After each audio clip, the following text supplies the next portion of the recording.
Welcome to The Internet and You, starring the Dean of Unwebonomics, Scott Patton.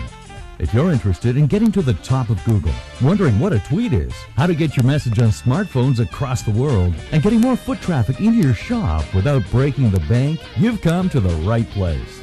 He is an internationally renowned speaker and industry expert on blogging, podcasting, iPhone apps, Google, local mobile marketing. In short, everything you need to know to promote your business and leave your competition in the dust. He says the web is dead and is being replaced by the unweb, which brings tremendous new opportunities for successfully growing your business online. Here he is, the host of your show, Scott Patton. You're listening to The Internet and You. I'm Scott Patton, the Dean of Unwebonomics. The web is dead. Long live the unweb. And that's communicating using things like this. iPads, Android phones, iPhones, Blackberries. In other words, we're communicating all the time, everywhere, and it's going to have a huge impact on your business. In today's show, we're going to talk a little bit about Twitter, how you can use it to increase your business and get more fans, more people following you. And unbelievable as it may seem, there are over 1 million tweets every day just on Android phones, let alone all the other types of phones and contraptions that there may be. And we're also going to talk a little bit about non-profit organizations and how they can use the unweb to get their message out. It's very, very important. So we're glad you're here. We're going to start with today's thought. Life is 10% what you make of it and 90% how you take it. Something to think about. And finally, just saw this little cartoon, wanted to share it with you. We're heading towards memorable. I hope I pointed in the right direction. And again, if you've got any questions, make sure you send it to us. And our executive producer and director will be reading them out to me at the end. And this just shows you that everybody's interested in what's going on the unweb. Everywhere I go, all the people, all the animals, they want to know about it. And you happen to be at the right place at the right time. So today we're going to start off talking about social marketing. And according to Gartner Research, by 2015, companies are going to generate 50% of their web sales via social media presence and mobile applications. And that's going to be a 500% increase in business. Absolutely amazing. So let's get into some of these social media tools. And the first one we're going to talk about is Twitter. Now, this is the growth of Twitter from 2007 to 2009. It's growing fairly steady since. But in March and May, you see there's massive, massive increase in their growth. And what happened was two things. One was Justin Timberlake, I think that was who it was, and CNN were in a race to see who would get 1 million followers first. I think Justin won. And then the second thing that happened was Oprah Winfrey decided to start tweeting. Well, she put up an account, put her picture on it, and tweets appeared. I don't think she was doing them personally, but that's another story for another day. So because of this excitement and generation and people of huge influences getting involved in Twitter, the growth exploded. Okay, and then it's just continued on ever since. And I think that this is a really interesting concept and strategy and idea that you need to be thinking about with your business. Because as you can see, you know, slow growth, and then boom, out she goes. So, and that's because people who had huge followers got on board. So when you're looking at your business, can you bring somebody on board that's going to all of a sudden transform your business in terms of its reach and the activity that's going on? Now, not all of us can get Oprah to endorse us or anything like that, but there's lots of people in your industry, in your city in your area who, if you could get a relationship with and they can start talking about you, it can have a huge impact on your business. So that's kind of the first lesson that we get from Twitter. Now, Twitter use by age group in this graph shows that 15 to 29-year-olds are about over 2/3, over 3/4, I mean, of the users of Twitter. So if you're looking at a product, if your product, for example, is something that is aimed at the boomers, aimed at the seniors, then I don't think Twitter would probably be for you. I think everybody should have a presence on Twitter, but it's not necessarily going to be your target market. Or of the whole Twitterverse, your target market will be this little slice.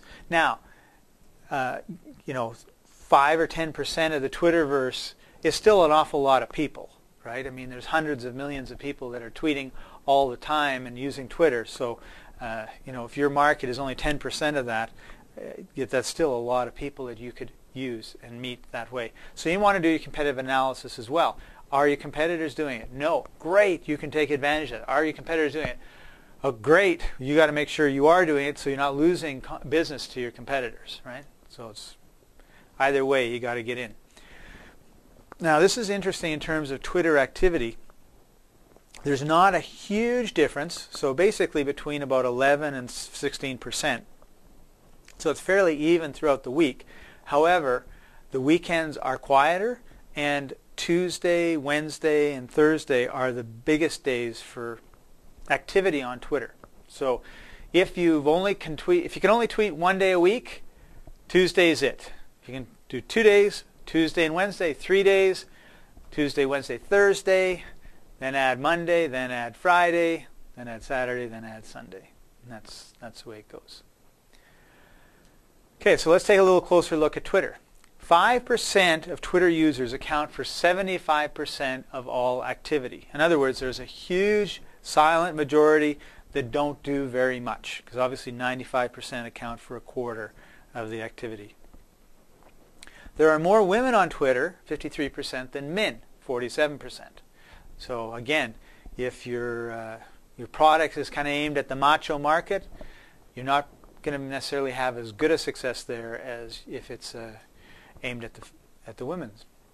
More than 50% of all updates are published using tools. So on your mobile phone, here, and web-based, but they're not using Twitter.com. So there's a lot of third-party tools that people are using in order to make their tweets. Twitter is a very, as you'll see, very basic platform. So a lot of people have created third-party programs to do different things and make it a lot easier. And those are very, very popular. So what we're seeing is Twitter being used by other programs to get the message out. And one of the most popular ones is TweetDeck. It's got about almost 20% of the market share.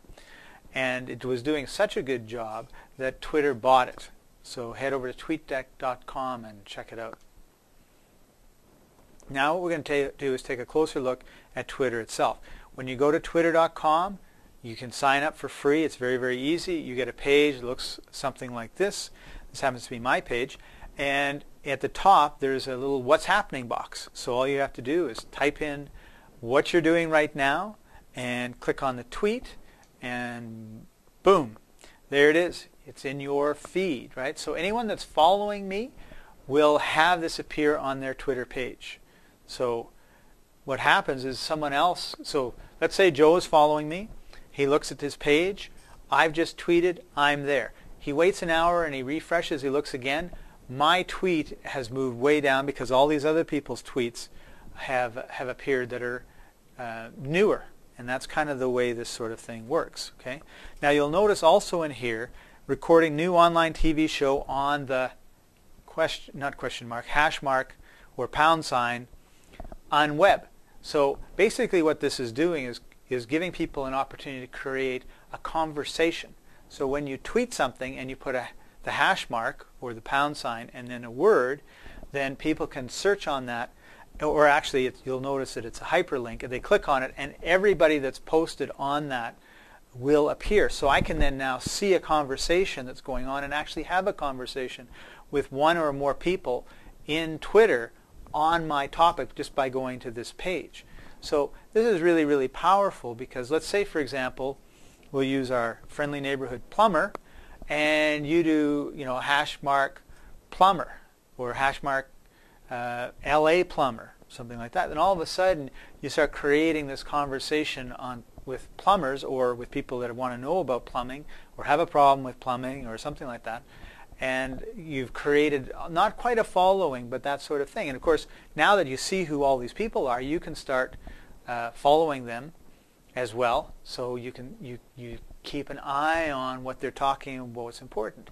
So let's take horticulture and gardening, right? So you've got the hash marks, gardens or gardening or something like that, and you're following and say, wow, look at all these people that are interested in gardening. You start following them because you're a nursery, you sell seeds, you sell gardening equipment, you've got a book on gardening, all those, whatever those reasons may be.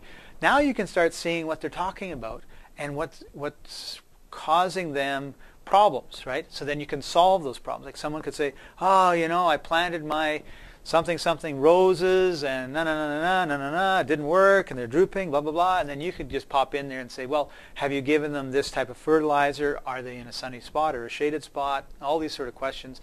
They answer, you can then solve their problem. Oh, now you're positioning yourself as the expert. They may need some more specialized help. They're going to be coming to you. Okay? But the other thing you can do is you can interact with people that you might not get a chance to interact with otherwise. So for example, I did a search for Donald Trump and I found these results. And real Donald Trump, because I guess anyone can put up a Twitter account, was who I decided to follow. So once I followed him, I found out some interesting things. First of all, he's only following 16 people. Secondly, he's got over 850,000 followers, and he's being followed also by over 10,000 lists. So lists are groups of people that are following you. So the first question I had was, well, who's Donald following?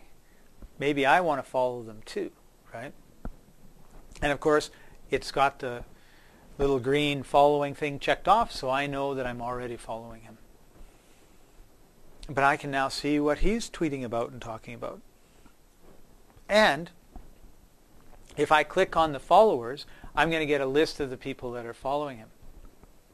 Some of those people I might want to follow as well.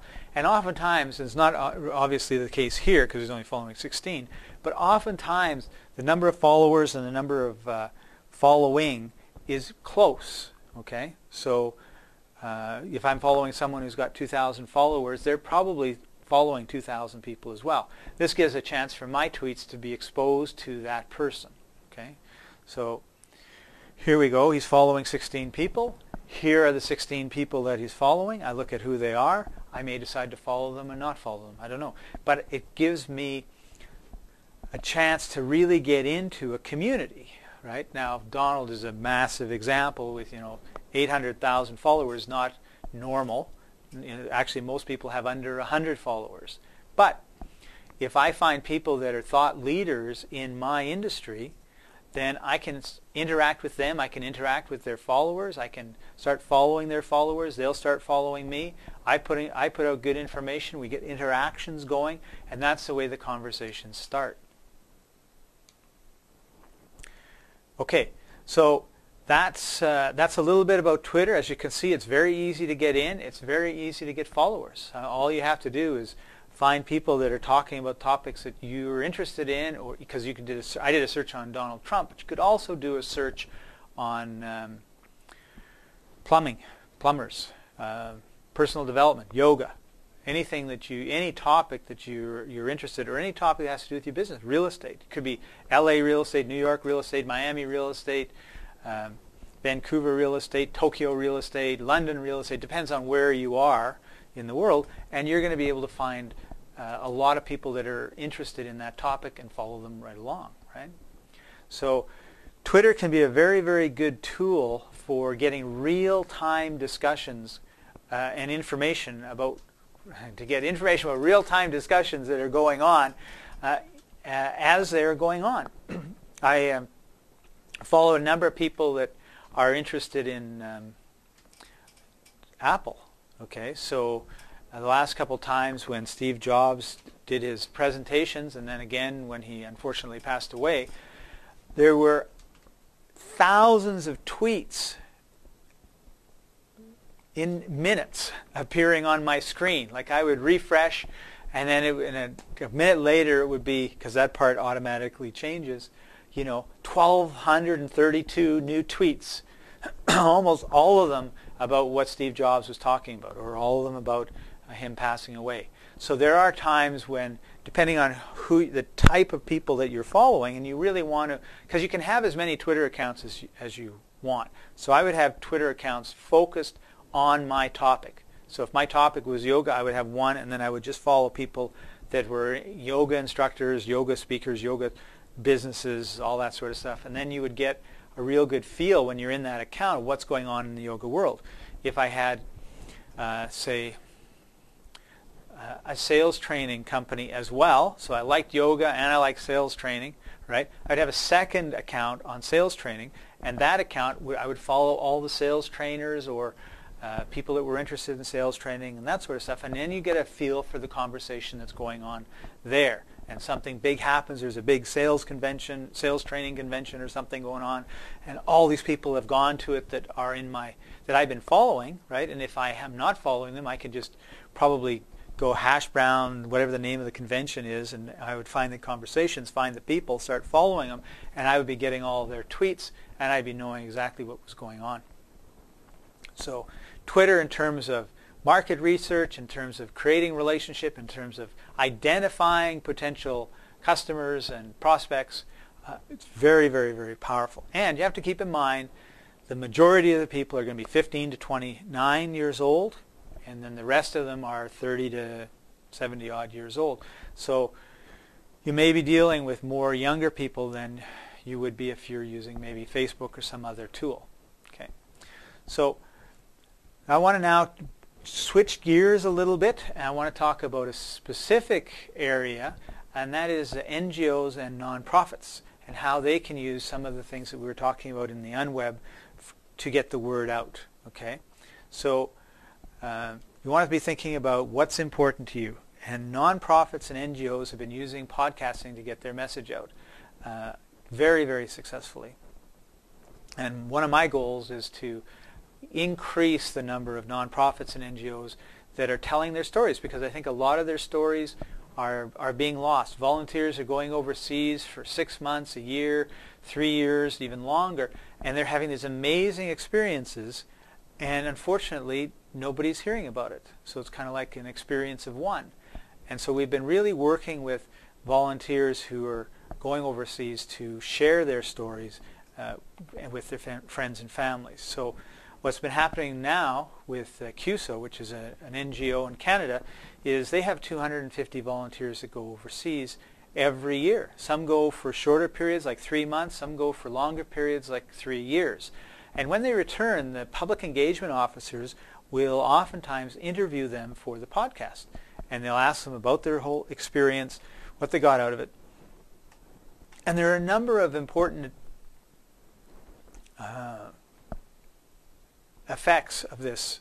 First of all, the volunteer gets an opportunity to debrief, to express themselves and relive their experience. And that just makes the whole thing even more real to them. And they're doing it with somebody who understands. Oftentimes their friends and family have no clue what it was like to volunteer in the Congo, right? But usually the public engagement officers either have had experience talking to so many people about that they understand, or they've been there themselves.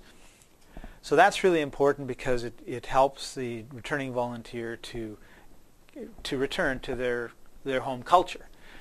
It also helps because the people who may want to volunteer get a true impression of what it's like. They'll get the good and the bad without any editorial stuff going on by the company, which wants to kind of whitewash it and make it sound like a lot better than it probably is.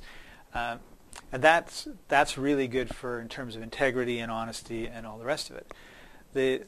The other benefits that happen particularly for the NGOs, our potential sponsors and donors get to hear real stories about their volunteers in the field, and that will help them, either they hadn't thought of donating and sponsoring and helping out that organization before, now they will. Generally, NGOs, the governments that fund NGOs, want us taxpayers to know what good work our tax dollars are doing in the world. So there's a lot of pressure for the NGOs to get the word out so that people in the country that the NGOs are from have an understanding of the good work that's going on. So there's lots of different reasons why NGOs should be podcasting. Oftentimes, the governments and the funding agencies will want to know, well, how many people have heard your story? Well, we took a full-page ad in the New York Times. Well, how many people saw it? Well, I don't know, 20 million people bought it. Yeah, but how many people actually stopped and read it?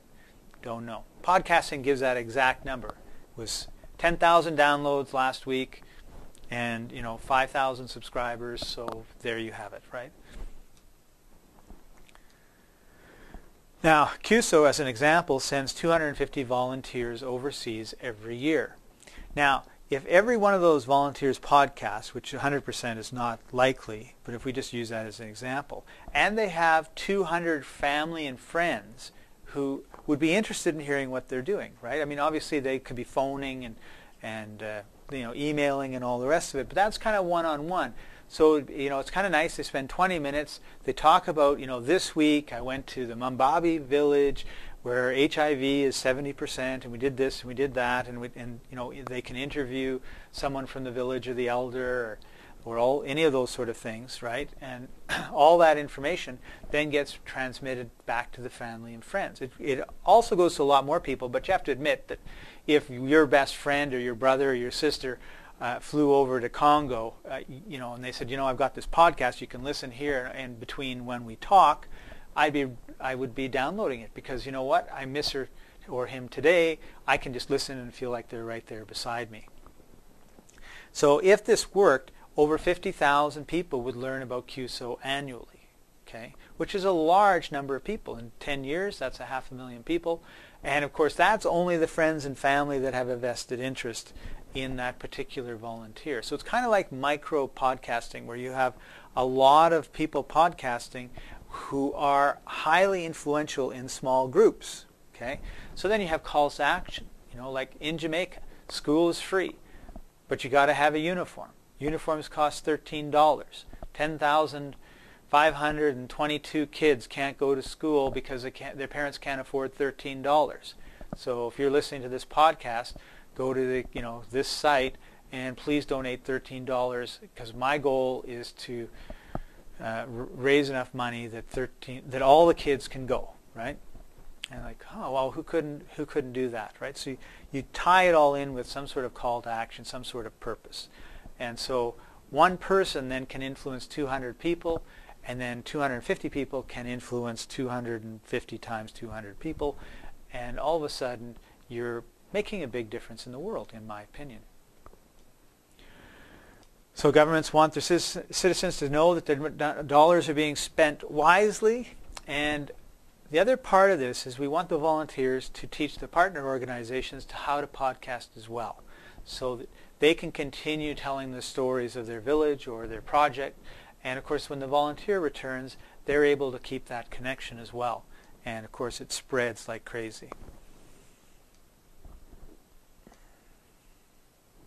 So here's some of the things that are happening in the world that we don't hear very much of, or we just hear about it for a day or two and then it's gone. 11 million people about to starve in East Africa. 300,000 refugees in a camp designed for 90,000. There's a food crisis in the Horn of Africa. We have more oil spills in Nigeria than in the Gulf of Mexico, and there's been 7,000 oil spills between 1970 and 2000. Is it the oil company's fault? Is it the local economy? Why is it happening there and not in Saudi Arabia or in the oil sands in Alberta? Who knows? It's an issue. It would be interesting to get a bunch of different people's perspectives. There are 95 murders per month in Jamaica. 1% of the cocaine heading into the U.S. goes through Jamaica.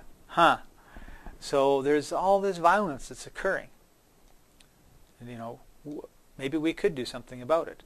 1,000 miles west of San Francisco and north of Hawaii, there's 3 million tons of garbage covering the size that's size twice the size of Texas. Ouch! It's a garbage patch. What happens if you know, the water currents shift and all of a sudden we've got that sweeping up against our shores? And do we really want to have all that pollution going on? Well, so these are all stories that, you know, people could podcast on and maybe get some action occurring on them, right? Now, it sounds kind of depressing, you know, is there anything that's going right? You know, what about those types of stories? And the Buddha said, you can do anything if you try. You can make a change if you have a strong desire. Individuals matter, and they can make a big difference. So here's one, the Playing for Change Foundation. They have built 7 music schools in the last couple of years. And they're teaching these kids how to play music and become musicians because they feel, given this creative outlet, these kids are going to be less likely to pack up guns and cause riots and all those sort of good things. The Rwanda guerrilla tourism is the top earning industry at $42 million a year in Rwanda. Last time I heard of Rwanda, there was a genocide going on. This is a good news story, like there's something really wonderful happening there. And if it's actually true, then maybe I should go to Rwanda and check out these gorillas, because they're not going to be going extinct if I'm coming there to visit them and I'm spending all that good tourism dollars. Irrigation pumps have helped over 400,000 people out of poverty. It's caused a 10-fold increase in income for rural farmers. And it's an irrigation pipe that you do it by hand or by stomping, right? And it moves the water. Wow. So how expensive would that be? And how many other places, if they had it, would be able to irrigate crops and create more food and alleviate starving? Lots. So these are all stories that need to be told. And because when we know something about what's going on, we can do something. If we know where we are, we know where we want to go, we can make the movement. When we don't know about these things, that's when we're stuck. And you know, we always want to know, like, do we really trust what's on the news? Whose agenda is being served on CNN? Is it the poor people that are having that strife, or the earthquake victims, or all that, or is it some other agenda that's being going on? And let's get to some grassroots. All right, so we've created the Southern Podcasters Society, and our mandate is to supply training and equipment to volunteers, support the volunteers in the field, train and support partner organizations, spread their inspirational stories, and tell stories that the multinational corporations and news media don't want told. And we want to encourage healthy dialogues on developmental issues, and that comes as a whole process of giving the people in the South a voice. And the other side of it, too, is saving the oral traditions of the native peoples. Like, most traditions in most of these cultures are all oral. They're spoken, going down from generation to generation to generation. And unfortunately, they're being lost. And so this is a way for us to keep those. All right, so that brings us almost to the end of today's show. We've just got a couple minutes. Pacey, our executive producer and esteemed director, I think he has a few questions that have been emailed to us in the last half hour. Am I right, Pacey? Absolutely, Scott. Sorry. Pete from Abbotsford emailed a question, and he says that he's a single owner, small businessman, and Twitter takes a lot of time and effort. Now, how practical is it for his business, and how much time should he spend on it? Because he has other stuff to do. Well, first of all, how long does it take to type out 140 characters? So it doesn't take any time at all. What I would recommend that you do is spend a little bit of time, because you do this all anyway, is what are like 15 quick tips that you can give? What are 15 quick pieces of advice that you can give in less than a sentence, right? And then I would pop that out. Sarah from Kelowna has asked, again, I believe it's a similar question. How much time can I spend on Twitter in the day? And as a strategy, how can I increase followers if no one knows me to start with? Okay, well, first of all, the more you tweet, the more followers you're going to get, okay? Because as that activity, people read it, they say, wow, this is interesting, I want to read more, okay? And Twitter is all about really, really quick snippets. So in whatever business you're in, then what you need to do is decide who's your customer, what sort of interests do they have, and then find people. By doing a search in Twitter, you can do a search on running, and you'll find all the people that are interested in running. Do running your city, and you'll find fewer, but you'll find more specific if you're dealing with local people as in terms of your customers. And then all you do is follow them, see what they're writing about, and answer their questions, and retweet their stuff, or reply to their tweets, and respond to their tweets, and then you're starting to create a relationship. And you'd be surprised if you just follow like 5 or 10 people a day. In a couple months, which is basically click, click, click, click, click, and then you find somebody that's doing what you're doing. Go look at their followers and start following their followers. They'll follow you back, and now you have the opportunity to communicate with them. So I would say like 15 minutes a day over time, and you'll be fine. And John, last question. John from Chilliwack says he doesn't have much time, and he has to prioritize his time. So if you had to choose between podcasting and Twitter, which is the more powerful way of promoting his business? Well, I would pick podcasting, but what I would do is every time I do a podcast, part of my promotion of my podcast would be to tweet about it.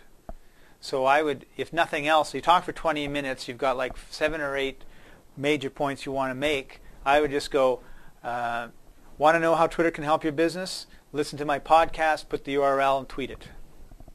Okay, and I think that's all the time we have for questions today. Great. Well, thank you for joining us, everybody. You've been listening to The Internet and You. I'm Scott Patton, the Dean of Unwebonomics, and we'll see you next time. That's it for today's show. We hope you got some useful information that will help you grow your business. If you have any questions on this week's topic, you're welcome to contact Scott directly by email, which is shown on the left of your screen, or visit his blog and post your questions to have them answered. If you have any suggestions for future shows, we'd love to hear from you. So, till next time, keep on learning.